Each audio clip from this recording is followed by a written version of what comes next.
నన్ను మరచిన బంధువులే నన్ను వెలివేసిన తండ్రి విడనాడిన లోకమంతయు దూషించిన తల్లి నన్ను మరచిన బంధువులే నన్ను వెలివేసిన తండ్రి విడనాడిన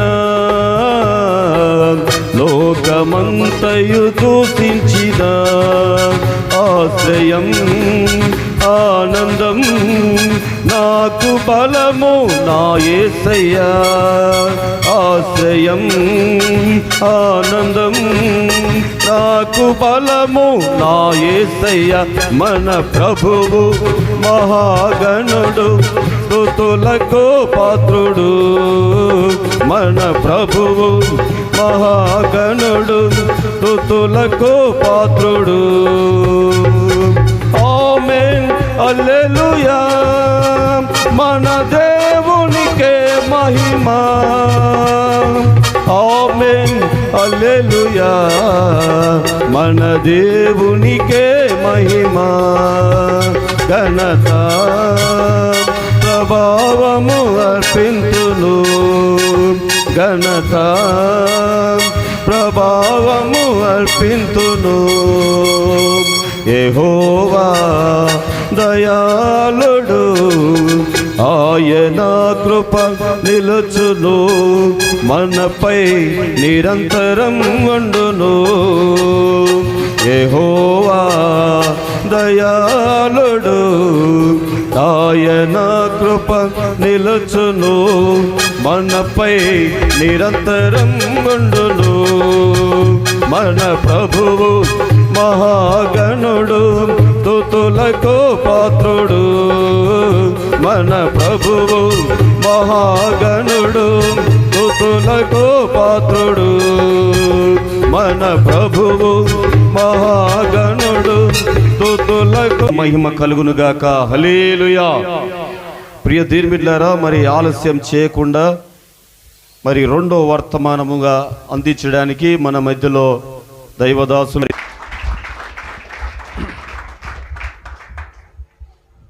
దయచేసి ఎప్పుడు చప్పట్లు కొట్టకండి, ఎందుకంటే మనం అందరం గణపరిచే దేవునే గణపరచాలి, మనుషులను ఎప్పుడు గణపరచకూడదు.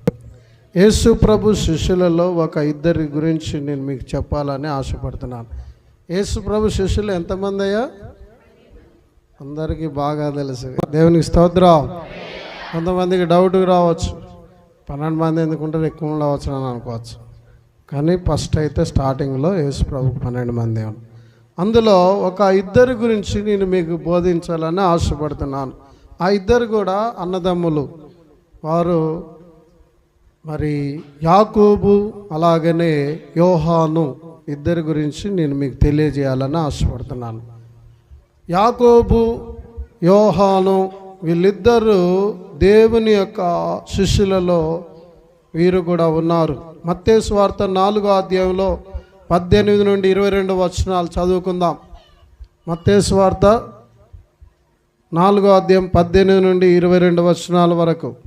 అతని సహోదరుడైన ఆంద్రేయ అను ఇద్దరు సహోదరులు సముద్రంలో వల వేయుట చూచెను. వారు జాలర్లు. ఆయన, నా వెంబడి రండి, నేను మిమ్ములను మనుషులను పట్టు జాలర్లుగా చేతునని వారితో చెప్పెను. వెంటనే వారు తమ వలలను విడిచిపెట్టి ఆయనను వెంబడించిరి. 21వ వచనం.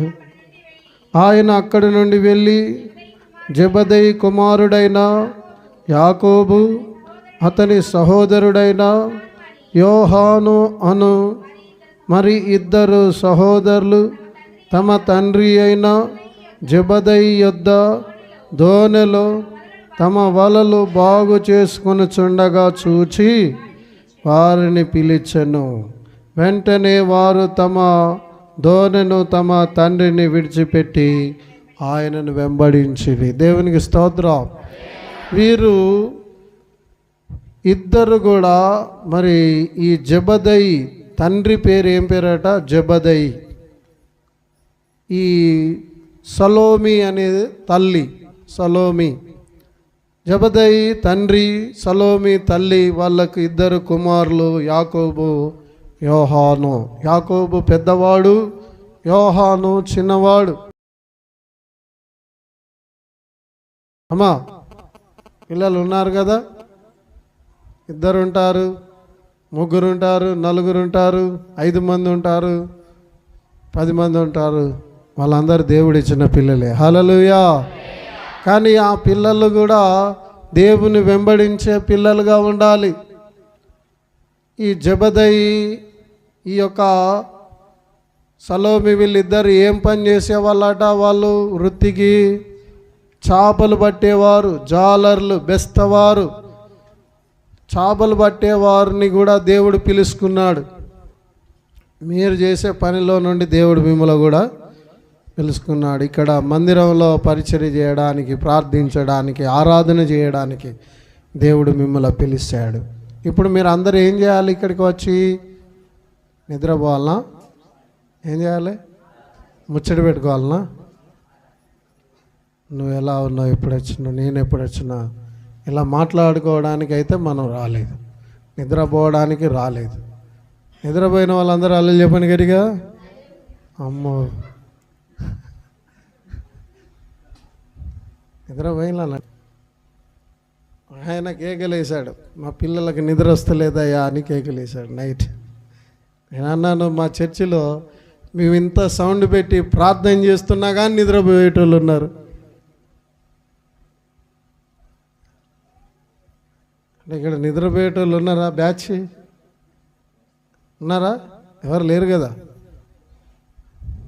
చూడండి, యాకోబు యోహాను వాళ్ళిద్దరు కూడా అన్నదమ్ములు. ఎవరట వాళ్ళు? వాళ్ళిద్దరు అన్నదమ్ములు. వాళ్ళ తండ్రి పేరు ఏం పేరట? జబదయి. తల్లి పేరు సలోమి. వారిద్దరు కూడా ఏం పని చేసేవాళ్ళట? తండ్రితో పాటు వాళ్ళు చేపలు పట్టే వృత్తి చేసేవాళ్ళు. కానీ యేసు ప్రభువారు వాళ్ళ దగ్గరికి వెళ్ళి, బాబు ఇక నుండి చేపలు పట్టడం మానేసి మీరు నన్ను వెంబడించండి అని చెప్పినప్పుడు వారు దేవుణ్ణి వెంబడించారట. దేవునికి స్తోత్రం. వారి యొక్క వలలు, వారి వృత్తిని అక్కడ వదిలివేసి వారు యేసును వెంబడించారు.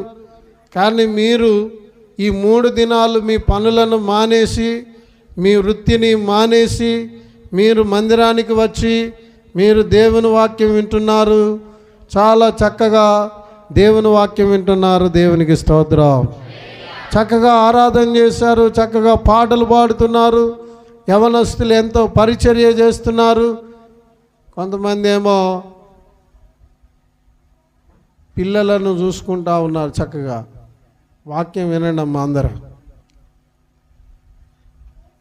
దేవుని యొక్క వాక్యాన్ని ఎవరైతే వింటారో వారు ధన్యులు. ఒకసారి మార్క్స్ వార్త తీయండి, 3వ అధ్యాయం 17వ వచనంలో ఈ 2 సహోదరుల గురించి అక్కడ మార్కు రాశాడు. 3:17 వచనం. అని పేరు పెట్టెను. బోయనెర్గేసు అనగా ఉరిమేడి వారని అర్థం. యేసు ప్రభు వారట వారికి పేరు పెట్టిండట. ఏం పేరు పెట్టిండ ఇద్దరికి? బోయనెర్గేస్. అంటే ఇద్దరు కూడా ఉరిమేడి వారట. కొంతమంది ఉరుమురుము చూస్తాట. మొన్న మీటింగ్లో మోసపోయి ఒక అబ్బాయిని కొట్టి ఒకటే సౌండ్ వస్తుంది. ఈ సౌండ్ ఎక్కడదండి? బోయనెర్గేస్ అంటే ఏంటిదండి? ఉరిమేడివారు, ఉరిమేడివారు. చూడండి దేవుని బిడ్డలారా, ఈరోజు చాలామంది దేవుని దగ్గరకు వచ్చినా దేవుడు పిలిచినా కానీ వాళ్ళ కోపం పోతలేదు, వాళ్ళ కోపం మానడం లేదు. సరే, వచ్చినప్పుడైతే రక్షణ పొందకముందు నీలో కోపం ఉండే, రక్షణ పొందిన తర్వాత ఆ కోపం అనేది పోవాలనో వద్దమ్మా? పోవాలనో? మీరందరూ బ్యాప్టిజాలు తీసుకున్నారు, ఆదివారం ప్రభు శరీరాన్ని తీసుకుంటున్నారు. మీకు కోపం ఉండవచ్చా? ఉండవచ్చా? చెప్పండి. ఉండొచ్చు అంటే ఉంచుకోండి, మీ ఇష్టం. తన కోపమే తనకు శత్రువు. చాలామంది కోపాలతో ఏమైపోతున్నాయని, కోపంతో కొట్టేసి నాకు బీపీ పెరిగిందంటాడు. ఏం పెరిగిందట? బీపీ పెరిగింది. అదొక సాకు. కోపం వచ్చింది, కొట్టినవు. చాలామంది కోపం ఎక్కువ ఉన్నదట. అయ్యా మేము తినేదంతా ఉప్పు కారం కదా, కొంచెం కోపం ఎక్కువే ఉంటుంది మాకు. కోపాలు ఉన్న వాళ్ళు జాగ్రత్తగా ఉండండి. కోపాన్ని మానము, ఆగ్రహమును విడిచిపెట్టుము. ఎందుకంటే కోపము మంచిది కాదట. కోపము మంచిది కాదు. కోపాన్ని విడిచిపెట్టాలి. కోపమును మానము, ఆగ్రహమును విడిచిపెట్టుము. వ్యసనపడకూడదు. ఎవరు పని చేసినా దేవుని పని చేశారు సంతోషపడాలి. అందుకొరకనే కోపాన్ని మానాలి. ఈ యాకోబు యోహాను వాళ్ళిద్దరు కూడా వారు చాలా కోపముతో ఉండేవారు, కానీ దేవుడు వారి కోపాన్ని తీసివేశాడు. వారు ఎలా ఉన్నారంటే చాలా నెమ్మదిగా ఉండేవారు అన్నట్టు. అందుకొరకే మనకు రక్షింపబడక ముందు నీకు కోపం ఉండవచ్చు, కానీ రక్షణ పొందిన తర్వాత, బాప్టిజం పొందిన తర్వాత ప్రభు శరీరాన్ని, రక్తాన్ని తీసుకునే వాళ్ళు కోపాన్ని విడిచిపెట్టాలి. కోపము నీ ఇంటికి కీడే. కోపం ఉంటే నీ వస్తువులు, కోపం ఉంటే నువ్వు నష్టపోతావు, ఆర్థికంగా నష్టపోతావు. కోపం ఉన్నదనుకో మనుషులతో సంబంధాలు, సహవాసాలు తెగిపోతాయి. కోపం ఉన్న వాళ్ళతో ఎవరైనా వెళ్తారా? ఎవరు కూడా వారి దగ్గరికి వెళ్ళరు. కానీ ఆ కోపాన్ని దేవుడు తీసేసి ఆ ప్లేస్లో దేవుడు నీకు ప్రేమను పెట్టునుగాక. ఎందుకంటే ప్రేమ ఉండాలి, కోపం ఉండద్దు. ఏది ఉండద్దట? కోపం ఉండద్దు.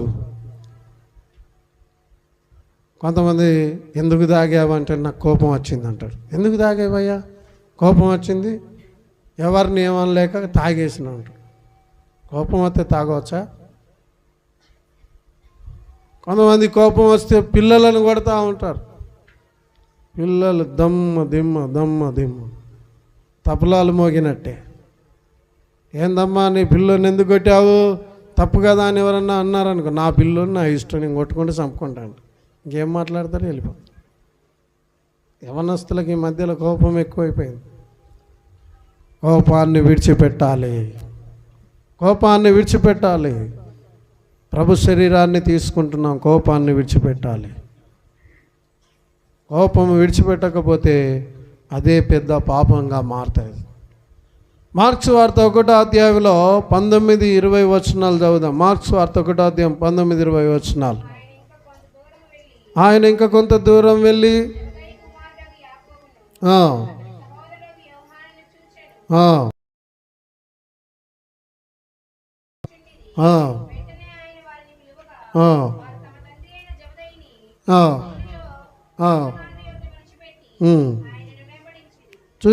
చూసారా? అక్కడ వెంటనే వారు పని విడిచిపెట్టేసి యేసును వెంబడించారట.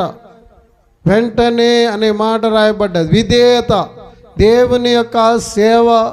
అంటే ఇక్కడ పరిచర్య చేయాలంటే ఒకవేళ దైవజనుడు ఏదైనా పని చెప్పాడనుకో, వెంటనే వచ్చి దేవుని పని చేసే వాళ్ళను దేవుడు దీవిస్తాడు. వెంటనే రావాలి. నా పని పూర్తి చేసుకున్నాం కానీ నెమ్మదిగా వస్తా అంటే నువ్వు వచ్చే వరకు ఆ పని నీ కొరకు ఆగదు. దేవుడు నువ్వు రాకపోతే ఇంకొకరిని దేవుడు ఏర్పాటు చేసుకొని ఆయన పనిని ముగిస్తాడు. అందుకొరకనే దేవుని పనిలో వెంటనే రావాలి. దేవుడు ఎప్పుడైతే పిలుస్తాడో వారు వెంటనే రక్షింపబడాలి. దేవుని సేవకులు ఎప్పుడైతే నీకు చెప్పుతారో నువ్వు వెంటనే లోబడాలి. దేవుని సేవకులు ఇది తప్పయ్యా, ఇది చేయొద్దని చెప్పగానే వెంటనే లోబడ్డావనుకో నువ్వు దేవునికి లోబడ్డట్టే. దేవుని సేవకులు చెప్పినా కానీ నువ్వు లోబడతలేవనుకో అప్పుడు నీకు దీవెన, ఆశీర్వాదం రాదు. ఎందుకు తెలుసా? దేవుడు బాధపడతాడు. ఎందుకు తెలుసా? నేను నీ కొరకు ప్రాణం పెట్టి, నీ కొరకు రక్తం కార్చి, నేను నీ కొరకు మరణించానయ్యా. ఎందుకు తెలుసా? నిన్ను నా వలే మార్చాలి. ఎందుకంటే నేను ప్రేమ కలిగిన దేవుడను, నీకు కూడా నా ప్రేమ కావాలి. నేను పరిశుద్ధుడను, నువ్వు నా కుమార్తె కుమారుని కాబట్టి నువ్వు కూడా పరిశుద్ధురాలుగా పరిశుద్ధుడిగా ఉండాలి. నేను సహనం కలిగిన వాణ్ణి, నువ్వు కూడా సహనం కలిగి ఉండాలి. చూడండి, యేసు ప్రభు ఎలా ఉన్నాడో అలాగనే యేసు ప్రభు పిల్లలు ఉండాలి. ఈరోజు మనం ఎలా ఉన్నామండి? మనలో సహనం ఉన్నదా? ఒకప్పుడు కోపం బాగుండేది, కానీ ఎప్పుడైతే ప్రభువును వెంబడించడం స్టార్ట్ చేశారో వారిలో ఉన్న కోపం పోయి వారు ఎంతో దేవుని కొరకు వారిని వారు సమర్పించుకున్నారట. ఎంత కోపం ఉండేటోళ్ళు అంతగా తగ్గించుకున్నారు. దేవునికి స్తోత్రం. మత్తయి సువార్త 20వ అధ్యాయం తీయండి. 20వ అధ్యాయం 20వ వచనం నుండి చదవండి. అప్పుడు జెబెదయి కుమారుల తల్లి తన కుమారులతో ఆయన యొద్దకు వచ్చి నమస్కారము చేసి ఒక మనవి చేయబోగా, నీవేమి కోరుకొనుచున్నావని ఆయనను అడిగెను. అందుకామె, ఈ నీ రాజ్యమందు ఈ నా ఇద్దరు కుమారులలో ఒకడు నీ కుడి వైపునను ఒకడు నీ ఎడమ వైపునను కూర్చుండా సెలవిమ్మని ఆయనతో అనెను. అందుకు యేసు, మీరేమి అడుగుచున్నారో అది మీకు తెలియదు. నేను త్రాగబో గిన్నెలోనిది మీరు త్రాగగలరా అని అడగగా వారు త్రాగగలమనిరి. ఆయన, మీరు నా గిన్నెలోనిది త్రాగుదురు గాని నా కుడి వైపునను నా ఎడమ వైపునను కూర్చుండనిచ్చుట నా వశములో లేదు. ఆ తల్లి ఏం చేసింది తెలుసా? సలోమి తన ఇద్దరు కుమారులను తీసుకొని యేసు ప్రభు దగ్గరికి వచ్చిందట. బాబు వినండి, యేసు ప్రభు దగ్గరికి వచ్చి వందనాలయ్యా అన్నది. ఏమన్నది? వందనాలయ్యా యేసయ్యా వందనాలు అన్నది. అమ్మ ఏమో వచ్చి నా ఇద్దరు కొడుకులు నువ్వు శిష్యులుగా పిలుచుకున్నావు కదా, ఒకరిని కుడివైపున ఒకరిని ఎడమ వైపున ఉండాలయ్యా అని అన్నది. కానీ యేసు ప్రభు అన్నాడు, కుడివైపున ఉండాలన్నా ఎడమ వైపున ఉండాలన్నా అది దేవుని చిత్తమే, నా దగ్గర ఏమీ లేదు అని చెప్పాడు. ప్రియమైన దేవుని బిడ్డారా, యేసు ప్రభు వారిని వెంబడించే వాళ్ళు చాలామంది ఏమనుకుంటారంటే, నేను గొప్పగా ఉండాలి, నేను గొప్పగా ఉండాలి, నేను గొప్పగా ఉండాలి, నువ్వు తక్కువ నేను గొప్ప, నువ్వు తక్కువ నేను గొప్ప. యేసు ప్రభులో లేవు ఇవి. అందరూ దేవునికి సమానులే. గట్టి చెప్పండి, హల్లెలూయా హల్లెలూయా. ఉంటే నీకు పరలోకంలో గొప్ప స్థానం ఏమి ఉండదు. చదువు లేని వారికి తక్కువ దేవుడు ఏం చూడడు, అందరినీ సమానంగా దేవుడు చూస్తాడు. ఎందుకంటే అందరూ ఆయన రక్తంలో కడగబడిన వాళ్ళే, అందరూ ఆయన రక్తం ద్వారా కొనబడిన వాళ్ళే. దేవునికి అందరూ సమానులే. తండ్రికి ఇద్దరు కుమారులు ఉన్నారనుకో, ఇద్దరికి సమానంగా ఇస్తాడా ఇవ్వడా? ఆస్తి సమానంగా ఇస్తాడా? పెద్దవానికి ఎక్కువ ఇస్తాడా? చిన్నవానికి తక్కువ ఇస్తాడా? అలాంటివి ఏముండవు, ఇద్దరికి సమానమే ఉంటాయి. మరి మన దృష్టిలోనే అందరికీ సమానంగా ఉంటే దేవుని దృష్టిలో కూడా అందరు సమానులే, ఎక్కువ తక్కువ ఏమీ లేదు. అందుకొరకనే సలోమితో యేసు ప్రభు చెప్పాడు, నాకు అందరూ సమానులే అమ్మ, అందరూ సమానమే. దేవుని సంఘంలో అందరం సమానమే. చూడండి, ఈ యొక్క ప్రకటన గ్రంథం 20-4 యేసు ప్రభు వారు చెప్పిన మాటను అక్కడ జ్ఞాపకం చేసుకుంటాం. అంతటా సింహాసనములను చూచి తిని వాటి మీద ఆసీనులైండు వారికి విమర్శ చేయుటకు అధికారం ఇయ్యబడెను. మరియు క్రూరముఖమునకైనను దాని ప్రతిమకైనను నమస్కారము చెయ్యక తమ నొసళ్ళ యందు దాని నొసళ్ళ యందు కానీ చేతుల యందు కానీ దాని ముద్ర వేయించుకొనని వారి ఆత్మలను చూచితిని. వారు బ్రతికిన వారై 1000 సంవత్సరములు క్రీస్తుతో కూడా రాజ్యము చేసిరి. 1000 సంవత్సరాలు క్రీస్తుతో కూడా ఉన్నారట. ఎవరు? శిరచ్ఛేదనం చేయబడ్డారట. ఈ యాకోబు ఏం చేయబడ్డాడు తెలుసా? యేసు ప్రభు కొరకు యాకోబు ఖడ్గంతో చంపబడ్డాడు. అపుస్తల కార్యముల గ్రంథంలో 12వ అధ్యాయంలో 1-2 వచనాల్లో చూస్తే యాకోబును పట్టుకున్నారట. పట్టుకొని రోమా ప్రభుత్వం వాళ్ళు యేసు ప్రభు వారి గురించి చెప్తున్నారని ఆయనను ఏం చేశారట? శిరచ్ఛేదనం చేశారట. అదే కాలమందు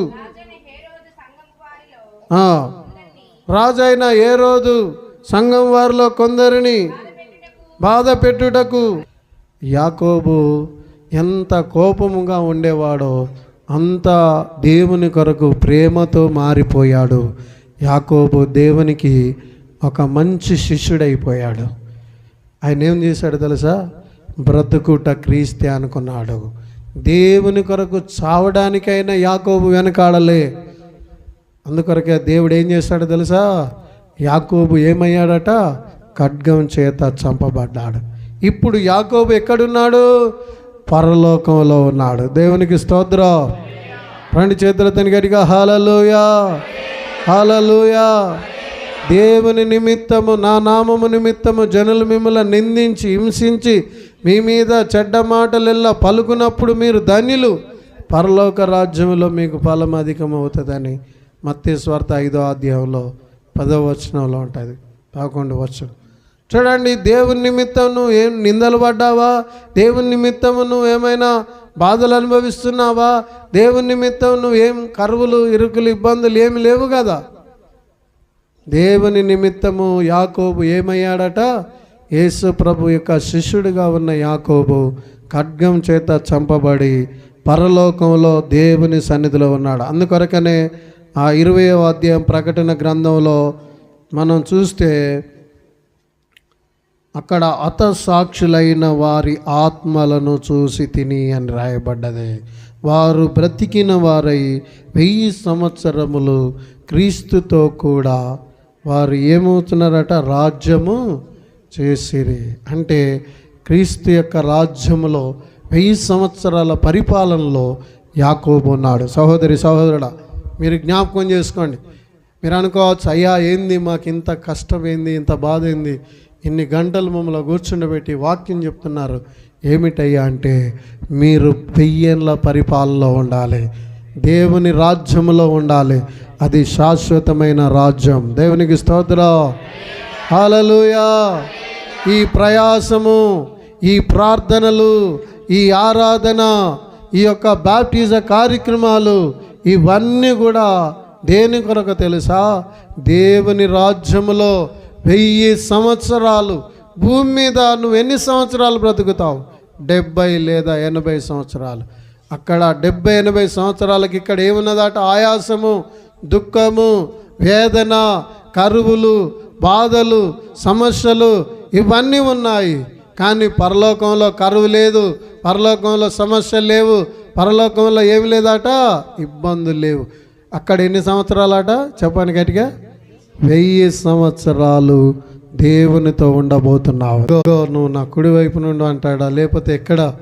ఆ 12 మంది శిష్యులలో ఆ 12 మంది శిష్యులు పరలోకంలో ఉన్నారట. 12 మంది శిష్యులు యేసు ప్రభును ఆరాధించడానికి పరలోకంలో 24 మంది పెద్దలు ఉంటే, ఆ 24 మంది పెద్దల్లో 12 మంది ఏమో అపోస్తులట, 12 మంది ఏమో 12 గోత్రాలకు సంబంధించిన వాళ్ళు. మొత్తం 24 మంది ఎక్కడున్నారు? వాళ్ళు పరలోకంలో ఉన్నారు. చూసారా? 1000 సంవత్సరాలు దేవునితో కూడా బ్రతకాలంటే నువ్వేం చేయాలి? మంచి సాక్ష్యం కలిగి ఉండాలి. ఒక యాకోబు లాంటి సాక్ష్యం కలిగి ఉండాలి. రెండోది యోహాను. యోహాను ఎవరు? యాకోబు యొక్క తమ్ముడు. ఈయన కూడా ఉరిమిరుమి చూసేవాడు, కోపం ఎక్కువ. తమ్ముడు కూడా మరి మారిపోయాడు. యోహాను కూడా దేవునికి ప్రియుడయ్యాడు. మనం చూస్తే యోహాను శిష్యులందరిలో ప్రియమైన శిష్యుడు. యోహాను గురించి యోహాను సువార్త 21వ అధ్యాయంలో 20వ వచనం నుండి 23 వచనాల్లో రాయబడ్డది. ఒకసారి చదవండి. యేసు, నేను వచ్చు వరకు అతడుండుట నాకు ఇష్టమైతే అది నీకేమి?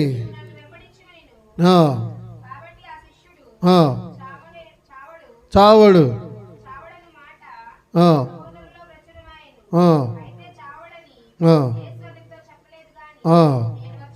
నేను వచ్చు వరకు అతడుండుట నాకు ఇష్టమైతే నీకు ఏమని చెప్పాను. ఈ యోహాను నిజంగా, ఈ యోహాను తల్లిదండ్రులు ఎవరు మనకు తెలుసు కదా. ఎవరండి తల్లిదండ్రులు? ఇప్పుడే చెప్పాను, జబదయి, సలోమి. యోహాను చిన్న కుమారుడు. పెద్ద కుమారుడు ఎవరండి? యాకోబు. 2 కుమారులు ఉంటే 2 కూడా దేవుని సేవ చేస్తానులాట. మీ పిల్లలను సువార్త పనికి లేకపోతే పరిచర్య చేయడానికి, ప్రార్థన చేయడానికి మీరు పంపిస్తారనుకో, మీరు దీవించబడతారు. దేవునికి స్తోత్రం.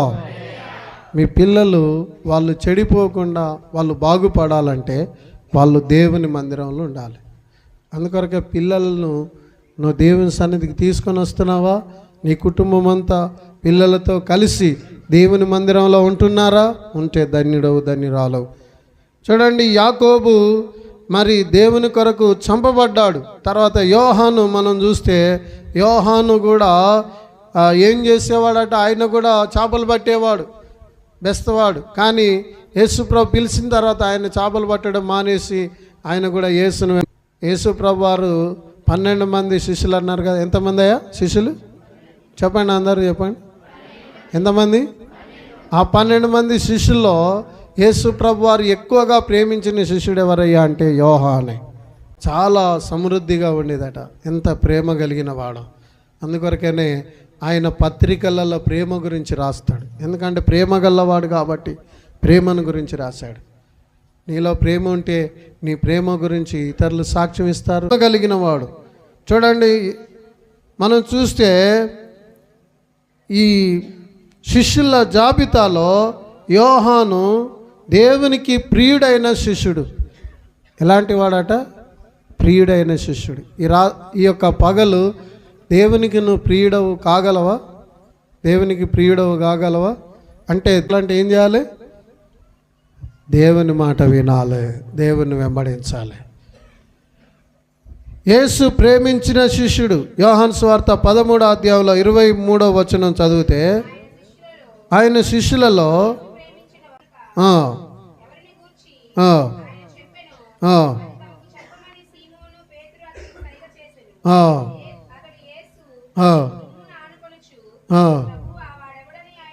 చూడండి, యేసు రొమ్మును ఆనుకొనిన శిష్యుడు అంటే యేసు ప్రేమించిన శిష్యుడు అని అర్థం. యోహాను సువార్త 19:26 వచనం చదవండి. 19వ అధ్యాయం 26వ వచనం.